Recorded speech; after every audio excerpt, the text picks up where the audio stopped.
This is our Katie Frekhtman, a New York City personal injury trial attorney, and today we're talking about recent appeals, decisions made by the appellate courts about personal injury, accidents, injuries, value.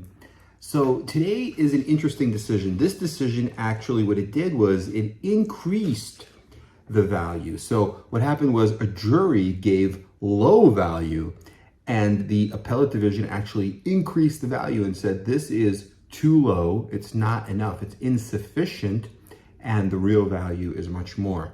So let's talk about this decision. This was actually a car crash that happened back in 2012, July 3rd of 2012, and it happened in Westchester in New Rochelle. It was a police officer who drove his vehicle into the rear of another car. And then a passenger in that other car named Edward Carter sued both drivers for his injuries. And the Westchester jury ended up finding that both drivers were at fault. And probably, I don't know the details, but probably what happened was one of the vehicles either changed lanes in front of the officer or stopped short, or perhaps the officer had his lights and sirens on. So because of that, the other vehicle had to get out of the way and didn't. Because usually when there's a rear end, it's the rear ending vehicle that's 100% at fault. So for both vehicles to be found at fault, probably there were some facts that put liability on that other car. So in a separate damages trial, and this was a separate trial, meaning there was one jury for liability, and then they had a trial on liability, and then possibly the same jury, possibly a different jury, but a different trial, only about damages, and to just put a value on it. And so that jury determined that plaintiff sustained both permanent, consequential, and significant limitation. Now, what that means is that he met certain categories of serious injury, because we have 9 different categories. And those words, significant limitation, permanent, consequential, that's some of the categories. So the jury found that the injury was serious. And then they allowed for pain and suffering damages of $5,000. That's pretty low. $5,000, that's it. All past 7 years, and they said his injuries are worth $5,000, plus past medical expenses of $10,000. So they said the medical costs are $10,000 here, take them, and the pain and suffering, including loss of enjoyment of life, including, all your suffering, everything of the pain that you had due to this, just $5K, take it, that's it, right? And he was 50 years old, and he claimed that the jury award was inadequate, and he appealed. And so the appellate division, this was the second department in 2022, it just came down, actually, it was, I think, decided just a few days ago.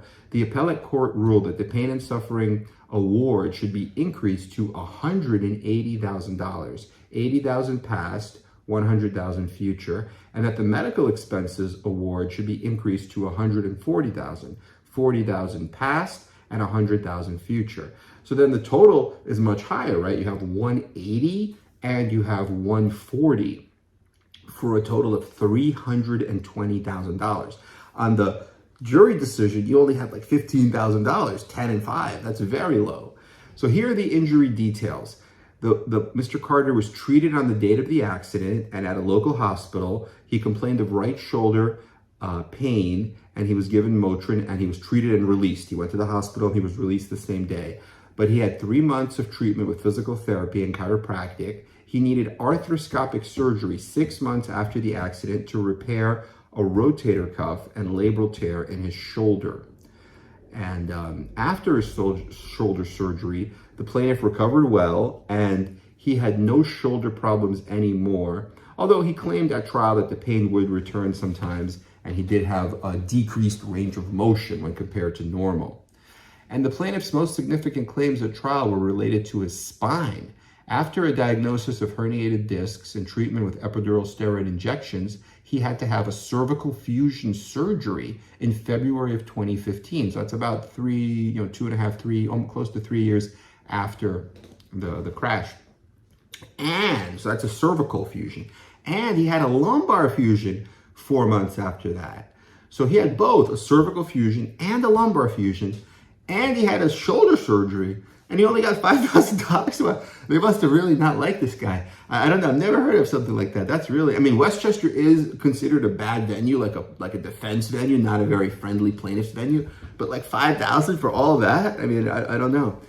At trial, plaintiff walked with the aid of a cane, remained under the care of a spinal pain management physician, and claimed he was greatly restricted in terms of his motion and living, and the restricted in terms of activities of daily living, known as ADL, activities of daily living, and he would need substantial future medical care. So the defense argued that he had pre-existing conditions, including chronic degenerative disc disease, and that he was morbidly obese, he had diabetic neuropathy, he had arthritis, and that the accident did not cause spinal pain or the need for spinal surgery. Basically that he was already sick, and then, this would have happened anyway. And the trial judge agreed, stating that the plaintiff had been disabled prior to the accident. So then they have a few other inside information here, that the accident was recorded on the police officer's dash cam, and the defense argued it was clear this was a minor fender bender. The plaintiff had a shoulder injury from weightlifting 7 years before this crash, and he testified he had no prior shoulder injury. Oh, that's bad. See, when you do that, you want to be honest, as a plaintiff. Anyone out there who has a case, you want to be honest. That's important. Once you lie, your credibility is shot, right? If you testify you never had a prior shoulder injury, and he testified under oath, I swear, tell the truth and nothing but the truth, so help me God. He said that, right? No prior shoulder injury. And they had medical records showing that he had a shoulder injury from weightlifting 7 years before, because the defendants will get all your medical records and read them and find everything, do a whole investigation. So you want to be honest. That's very important. Now, if you don't remember, that's different. You can say, I don't remember, but you don't want to do that, because that can hurt your case. That might have been one of the reasons why he was only awarded $5,000.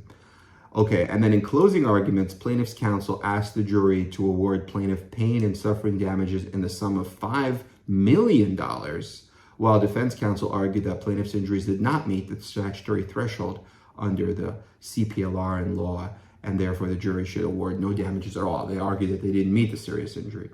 So, yeah, that's a pretty serious injury. I guess because of all these priors, and, you want to keep the case simple. You want to make it simple so the jury could understand it. You don't want to make it too complicated like that, because I think that's what happened here. Maybe because he had all these priors, degeneration, diabetes, morbidly obese. They were saying, well, is it from living your life, or is it from this crash? And I guess because it was a minor fender bender, they said it's probably not from this crash. We'll just give you $5,000.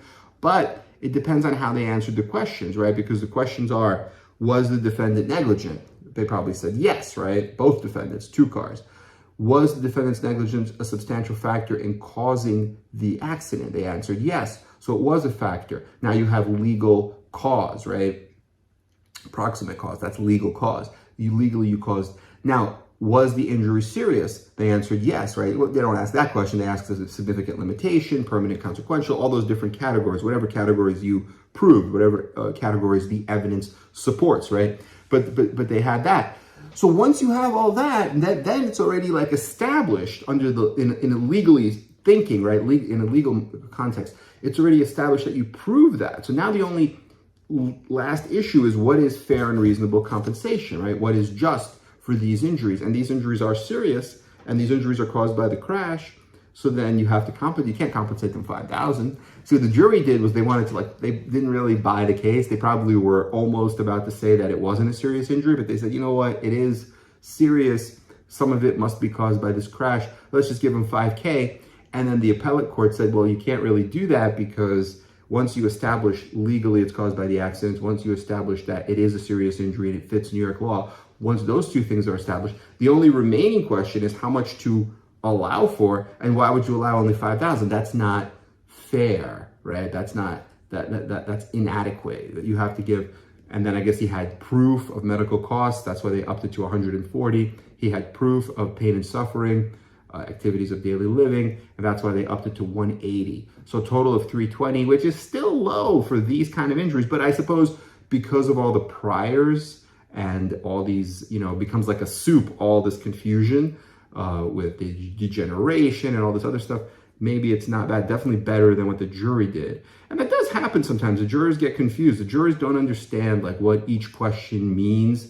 There's sometimes things known as inconsistent verdicts, when the juries make verdicts that are just inconsistent. They don't make any sense. For example, they'll say the Defendant was negligent, yes, but then assign a percentage of liability to the plaintiff. And they'll say the plaintiff was not negligent, right? Meaning the plaintiff did nothing wrong. But then when they're told to assign a percentage of liability, they'll still give a percentage to the plaintiff. It doesn't make sense, right? Because they're actually told on the questionnaire, if you answer yes, the defendant was negligent, and you answer no, the plaintiff was not negligent, move on to question 4. But for whatever reason, sometimes they don't listen, they don't read the instructions, and they'll go to question 3, which is like, well, what percentage are each? And they'll say 50-50 or something. Wait a minute, how can it be 50-50 if the plaintiff was not negligent at all, right? So that's known as an inconsistent verdict, and you just get a new trial because of that. That happens. It happened to us one time this summer. It happens. It's pretty rare, but it does happen sometimes. So I hope this has been helpful. Let us know what questions you have, and we'll see you soon. Please like and subscribe to our channel, comment and interact with us so we can answer your question either in a video or down in the comments. Okay, talk to you soon. Have a great day. Bye-bye.